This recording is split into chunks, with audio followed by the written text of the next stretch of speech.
What is up, guys? Dr. Shepard here. I want to talk to you today about some signs that you might be in a relationship with a narcissist. There are a lot of potential signs and a lot of nuances to those signs. So I'm going to break this up into the first three parts being focused on what signs tell you that, hey, I might be dating a narcissist. And then we'll do a part 4 that talks about what you should do if you say, crap, all of that sounds familiar. I think I'm dating a narcissist. What can I do about it? So if you aren't already, hit subscribe, hit the notifications bell, and that way you'll know when each part of the series comes out and you can be the first to watch. I also talk a lot about other life skills and mental health in general, so join me if you're interested.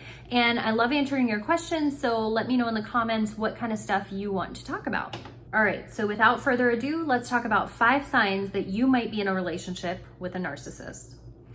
So the first is something that tends to happen very early in relationships with narcissists. And it may not even be obvious that this was what was going on until long after some of the other red flags have come up in the relationship. But this is something called love bombing. So love bombing is when the narcissistic partner showers you with affection and love and compliments and gifts and just seems so incredibly charming and so amazingly too good to be true at the beginning of the relationship. And this kind of makes sense. They're not going to come out of the gate screaming that they're a narcissist and that they don't care about you, right? They're going to do everything they can to try and hook you. And part of this, we'll talk about this a couple times, but narcissists have very fragile egos. And so when they decide that they're interested in someone, they go all out trying to catch you. So they decide they like you, and if they don't get to date or they don't get to stay in a relationship with you, then that's a failure in their mind, and they can't stand failures. So eventually this wears off because they become comfortable with the fact that they have you hooked and they've sort of won that battle in that respect. But say you end up getting sick of the person and you realize they're a narcissist and you try to break it off with them, you might notice that this love bombing comes back. And we'll talk a little bit more about that later, but this is their way of trying to get you back so that they avoid bruising their ego. Okay, number 2. So this usually becomes evident pretty early on, even though they're complimenting you and really showering you with love and affection, you still notice that they turn the conversation to themselves a lot. So you might be talking about your job and somehow you realize the conversation ends up back to them and how important their job is and how great their job is and how much money they make. So they are always putting the spotlight back on themselves, even if it takes a little bit of mental gymnastics to do so. And even when it's quite frankly inappropriate to do so. So maybe you're talking about your aunt's recent cancer diagnosis and you can tell that all your partner wants to do is talk about how their friend had cancer when they were younger. These people often show up as what I used to call a topper. I don't know if people still say that, but a topper is somebody who will take anything you say and they've done 10 times better. So if your family member had cancer, their family member that they were way closer with had way worse cancer.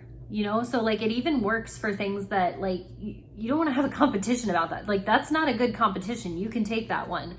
They'll still try to one up you in anything. Number 3, and this ties into what we kind of said earlier about love bombing, but say you get to the point where you do decide to end the relationship, the narcissist will not take that well. So they will go one of 2 ways, which is either love bombing or total flipping their you-know-what, losing their mind, freaking out. Or if you're really lucky, they'll do both. So they might love bomb you, and then when they realize they can't get you back, their ego's so destroyed that they freak out. So these are the people that you hear these crazy stories about, oh, my ex is spreading all these crazy rumors about me and none of this is true. And they definitely try to make you into the bad guy. And as we'll talk about later, that's a common tactic with narcissists, using this gaslighting, we call it, to make you feel like you are crazy or you are the bad guy for leaving them. All right, number 4. So narcissistic people are grandiose, which basically means that they have an exaggerated sense of self-importance. So that means that they're going to talk about their accomplishments a lot, and they're also going to exaggerate their accomplishments. So this is the person that might tell you that they went to a foreign country to work as a makeshift doctor and ended up in an orphanage where the orphanage caught on fire and they saved 18 babies, and they were lauded as a hero and written about in the local newspapers. And then you come to find out they actually just went on a sightseeing tour with their family and there were no orphanages involved. Narcissists can spin up the craziest tales about their resumes and their past accomplishments and even things that are ongoing. So like, they will lead you to believe that they make a lot more money than they actually make. And they may do this by saying it outright, or they may do this by like giving you really expensive gifts or driving a really nice car. And then you come to find out later in the relationship, they're actually in a ton of debt because they can't afford that car. All right, number 5, narcissistic people don't have the ability to show empathy oftentimes. And that becomes evident pretty quickly in a relationship, although you might not notice it as that. So what you might notice is that, say you've had a rough day at work or you're struggling with an argument that you just had with your mom. If your partner is narcissistic, it's gonna seem like they're not really interested in hearing that story, or they're kind of bored by it.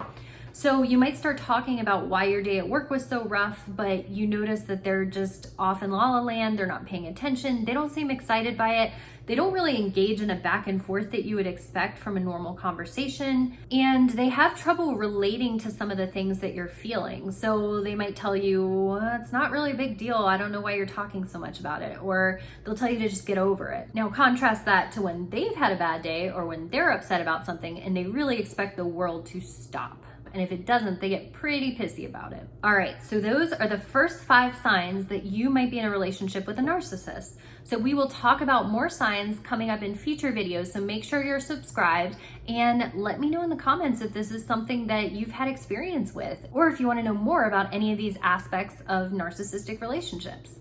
All right, guys, see you next time.